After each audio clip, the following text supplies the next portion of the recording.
భగవంతుని భద్రత నీకుందా? ఉంటే రాయి తగలదు, ఉంటే కాలు జారదు, ఉంటే అపాయము రాదు, ఉంటే అపవాది ముట్టడు, ఉంటే ఉరిలో పడవు, ఉంటే ఆ దెబ్బ ఈ దెబ్బ తగలదు, ఉంటే శత్రువుల చేతిలో చిక్కవు, ఉంటే రోగబారిన పడవు, ఉంటే కష్టాలు కనబడవు, ఉంటే ఆకలి దప్పికల వరకు ఆలోచన చేయవు. దేవుని భద్రత కావాలి అంటే యోబులాగా యథార్థత కావాలి. ఆయన ఇంటి చుట్టూ దేవుని కంచె ఉండెను. దావీదులాగా విశ్వాసం కావాలి.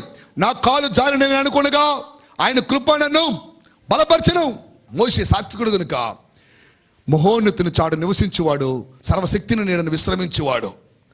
ఆయన గురించే నేను చెప్పుచున్నానంటూ చక్కటి కీర్తన రాసి ప్రపంచానికి అందజేశాడు. ఆయన చాటును జీవించను గనుక మరి నీకు నాకు మనకు కావాలి.